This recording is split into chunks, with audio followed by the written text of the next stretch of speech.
Excellences, Monsieur le Président de la République, veuillez recevoir tout d'abord mes salutations respectueuses et fraternelles, appuyées par mes remerciements pour l'opportunité que vous nous offrez de participer à ce dialogue national qui, comme vous l'avez dit, fait partie de l'ADN de notre pays. Autorisez également que j'étende mes salutations au président de l'Assemblée nationale, à votre Premier ministre et son gouvernement, à la présidente du Haut Conseil des collectivités territoriales, ainsi qu'à mon remplaçant récent au Conseil économique, social et environnemental, le frère Abdoulaye Daouda Diallo. Vous me permettrez également d'étendre mes salutations aux autorités religieuses du pays, au patronat, aux syndicats, ainsi qu'à mes collègues leaders de partis dans l'opposition. À tous, je dis salam, rahma et baraka, c'est-à-dire paix, miséricorde d'Allah, grâce et baraka dans nos travaux. À la suite de mes remerciements, Monsieur le Président de la République, pour ce dialogue national dans cet État du Sénégal que vous aurez eu, quoi qu'Allah ait prévu pour votre futur, que vous aurez eu déjà l'honneur et l'immense privilège de diriger pour 2 mandats consécutifs de 7 et 5 ans.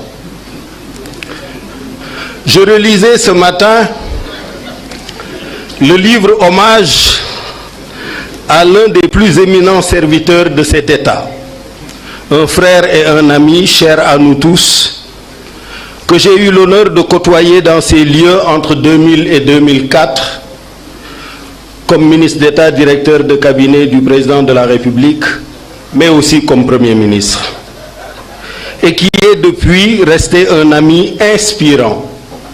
Je veux parler de l'ambassadeur chef du protocole Bruno Diatta, un modèle de serviteur de l'État, un modèle de serviteur de la nation. Dans ce livre hommage, je me suis arrêté longuement à la page 111 sur le témoignage de Théodore Cardinal Adrien Sarr, archevêque émérite de Dakar, qui a résumé tous les témoignages du livre en un seul verbe, servir, et en un seul substantif, service. Bruno Diatta a servi l'État du Sénégal auprès de 4 président de la République. Tous ont unanimement reconnu sa discrétion, son talent, sa courtoisie. Il était devenu le visage dans le monde de la teranga sénégalaise. Notre devoir à tous, à vous, Monsieur le Président de la République en premier, et de rester fidèles et loyaux à ces 2 mots, dans chacun de nos actes et dans chacune de nos paroles, le verbe servir et le substantif service.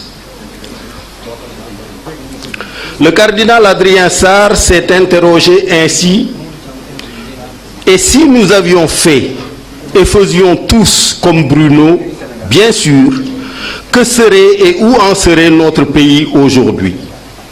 Si chaque leader politique, chaque femme, chaque jeune, chaque ouvrier, chaque patron faisait sien ces 2 mots, servir et service, notre pays serait-il sous la menace de jeunes en colère, manipulés par des leaders politiques qui s'en servent comme bouclier pour leur propre ambition, ou serait-il en chantier partout, dans des champs de céréales, de maïs, de fraises, de papaye, de mangue, d'oliviers, de palmiers et cocotiers, dans des chantiers pour construire des habitats et fournir des logements sociaux à nos concitoyens, dans des chantiers pour s'occuper de doter nos concitoyens d'un environnement sain, de rues propres, de déchetteries organisées, de déchets traités, de points d'eau, de salles de classe, de postes de santé, de pistes de production, d'industries de transformation de nos fruits casamançais en jus et autres délices naturels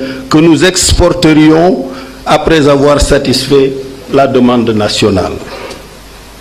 Servir, service, deux mots que j'ai retrouvés en 1989 devant l'enceinte de la Woodrow Wilson School of Public and International Affairs de l'Université de Princeton, où il a été écrit « In the service of the nation, in the service of humanity », au service de la nation, au service de l'humanité. Et notre foi nous y invite également. Jésus-Christ, évoqué tout à l'heure, donne une illustration de ces paroles dans le geste du lavement des pieds de ses apôtres.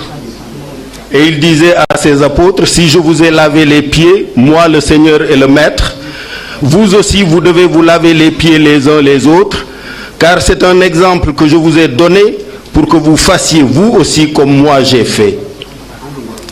Et ceci naturellement, le Coran y fait écho. C'est Dieu qui a créé la mort et la vie afin de vous éprouver pour savoir qui de vous est le meilleur en œuvre. Je suis venu participer à ce dialogue en tant que candidat arrivé deuxième derrière vous à la présidentielle de 2019. Certains pensent d'ailleurs que vous m'auriez pris quelques points pour passer au premier tour. Mais aujourd'hui, c'est avec plaisir que je vous en fais cadeau, vu le bilan que vous avez réalisé. J'attends de ce dialogue les conclusions suivantes. Une démocratie renforcée, des élections claires, libres, transparentes et inclusives, des résultats incontestables qui reflètent l'exacte expression de la volonté et du choix du peuple sénégalais, seul habilité à décider à qui il confie son mandat. Et tout ceci sans aucune entrave. Je convoite d'Allah le Tout-Puissant qu'il préserve le Sénégal, sa paix, son hospitalité, sa teranga, sa tolérance et sa concorde religieuse qui sont notre projet de société. Qu'il préserve ce Sénégal de toutes les menaces multiformes que vous avez évoquées et des tensions et tentations funestes qui secouent notre sous-région. Je vous remercie pour votre attention. Merci beaucoup, monsieur le chef de l'opposition, c'est ça. C'est contesté, apparemment. Hein? Non, c'est donc je calibre. Non, je continue.